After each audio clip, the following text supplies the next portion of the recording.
নমস্কার বন্ধুরা, home cook Susmita সিংহের চ্যানেলে সবাইকে স্বাগত। তো দেখে তো বুঝতেই পারছেন আজকে আমি কি বানিয়েছি, নিমকির রেসিপি। নিমকির রেসিপিটা চায়ের সঙ্গে তো খুবই ভালো লাগে, নোনতা নোনতা। তো আমার তো খুবই ভালো লেগেছে, আশা করি আপনাদেরও ভালো লাগবে। তো ঘরে কিভাবে তৈরি করে ফেলবেন কুচো নিমকি বা ছোটো নিমকি, তো দেখে নেব আজকের এই রেসিপিতে। তো নিমকি কার কার পছন্দের রেসিপি অবশ্যই জানাবেন। তো ঘরে কিভাবে তৈরি করবেন এই কুচো নিমকি বা ছোটো নিমকি, সেই রেসিপিটাই নিয়ে চলে আসলাম আজকে। তো চলুন দেখে নেব আজকের এই ছোটো নিমকি কিভাবে বানানো যায়। আমার চ্যানেলে যদি আপনারা নতুন হয়ে থাকেন, চ্যানেলটি অবশ্যই সাবস্ক্রাইব করে রাখুন। আমি 2 কাপ ময়দা নিয়ে নিয়েছি, হাফ চা চামচ লবণ দিয়ে দেবো, আর 1 টেবিল চামচ কালো জিরে দিয়ে দেবো, আর 2 চামচ সাদা তেল দিয়ে দেবো।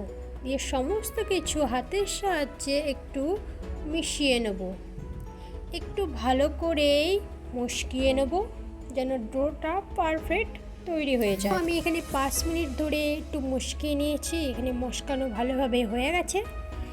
এবার উষ্ণ তাপমাত্রায় হালকা গরম জল দেব, আর অল্প অল্প করে ডোটাকে পারফেক্ট বানিয়ে নেব। একেবারেই জল দিয়ে দেব না, ডোটা পাতলা হয়ে যাবে, সেই জন্য অল্প অল্প করে জল দেব আর একটা পারফেক্ট ডো বানিয়ে নেব। তো আমাদের ডোটা বানানো হয়ে গেছে, 5 মিনিটের জন্য রেখে দেবো। 5 মিনিট পরে ফিরে আসলাম। আমি ডোটাকে 4 ভাগে ভাগ করে নেব, রুটির চেয়ে একটু বড় সাইজ করে 4 ভাগে ভাগ করে নেব। তো এবার ডোটাকে বেলে নেব, হালকা ময়দা দেবো আর ডোটাকে বানিয়ে নেব। গোল হলেও হবে, গোল না হলেও হবে, খুব বেশি পাতলা করব না, বেশ হালকা মিডিয়াম রেখে দেবো। এবার একটি ছুরি নিয়ে ওপর দিয়ে এইভাবে কেটে কেটে দেবো। তো একটু ভালো করেই ধরে কেটে নেব। এবার রুটিটাকে একটু ঘুরিয়ে উল্টো করে নিয়ে আবার ওর উপর দিয়ে একটা 3 কোনা নিমকির সাইজ করে কেটে নেব। তো আমরা এখানে 3 কোনা সাইজের দিয়ে দিয়ে কেটে নেব। তো এই হলো 3 কোনা নিমকির সাইজে কেটে নিয়েছি। এবার এটাকে রেখে দেবো। আর একবার দেখে নিন কিভাবে বানাতে হয়। আবার একটি লেচি নিয়ে হালকা ময়দা দিয়ে একটু গোল করে, গোল করলেও হবে না করলেও হবে, ময়দা দিয়ে তার উপরে আবার ছুরি দিয়ে এইভাবে কেটে কেটে দেবো। বেলুনটাকে একটু ঘুরিয়ে আবার ছুরি দিয়ে একটু 3 কোনা স্টাইলের কেটে নেব। তো দেখে নিন কিভাবে কাটছি। তো আমাদের 3 কোনা স্টাইলে কাটা হয়ে গেছে, সমস্তগুলো কাটা হয়ে গেছে। এবার কড়াইয়ে তেল দিয়ে তেলটা গরম হয়ে আসলেই নিমকি অল্প অল্প করে দিয়ে দেবো। বেশি তাড়াহুড়ো করলে হবে না, গ্যাসের ফ্লেম হাই আঁচে রেখেই একটু সময় নিয়ে নিমকিগুলোকে ভেজে নেব। একটু টাইম নিয়েই নিমকিগুলোকে ভাজতে হবে। আর সমস্ত নিমকি কত সুন্দর ফুলে ফেপে উঠছে। তো আপনারাও এইভাবে একটু টাইম নিয়েই নিমকিগুলোকে ভেজে নিতে হবে। তো নিমকিগুলো ভাজা ভাজা হয়ে আসছে, একটু লালচে ভাব বা হালকা ব্রাউন কালারের চলে আসছে। তো আর একটু সময় নিয়ে আমরা নিমকিগুলোকে ভেজে নেব। তো নিমকিগুলোকে ভাজা হয়ে গেছে, এবার একটি ছাঁকনি নিয়ে নিমকিগুলোকে তুলে নেব, তুলে একটি পাত্রে রেখে দেব।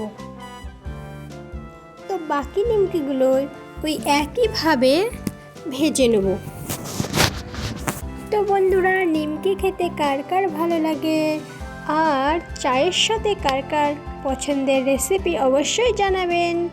তো নিমকিগুলো একইভাবে দিয়ে দেবো, দিয়ে গ্যাসের ফ্লেম এবার মিডিয়াম আঁচে রেখেই একটু উল্টে পাল্টিয়ে নেড়ে দেবো আর নিমকিগুলোকে ভেজে নেব।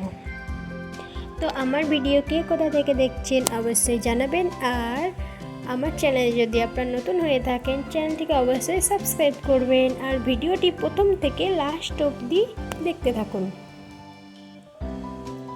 তো একটু নাড়িয়ে চাড়িয়ে নেব।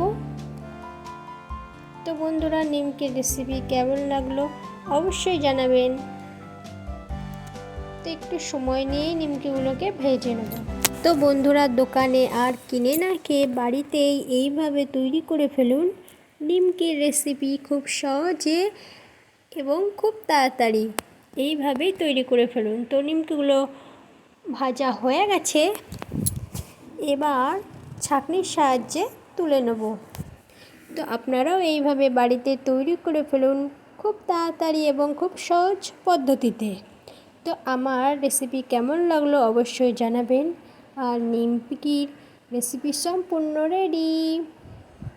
তো বন্ধুরা, আমার চ্যানেলটি পাশে থাকার জন্য অনুরোধ রইল।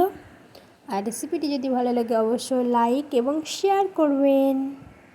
আর ঘরোয়া পদ্ধতিতে এই নিমকির রেসিপি একবার অবশ্যই বাড়িতে বানিয়ে ফেলুন।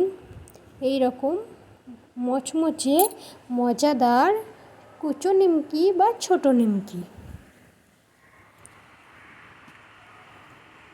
তো এইভাবে ছাকনা দিয়ে সমস্ত নিমকি তুলে নেব।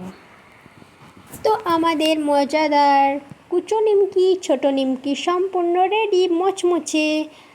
তো আপনারা এটা বিকেলের নাস্তা হিসেবেও ব্যবহার করতে পারেন, চায়ের সাথে তো খুবই ভালো লাগে। তো আপনারাও একবার এইভাবে বানিয়ে ফেলুন আর চায়ের সাথে এই নিমকির রেসিপি তৈরি করে ফেলুন।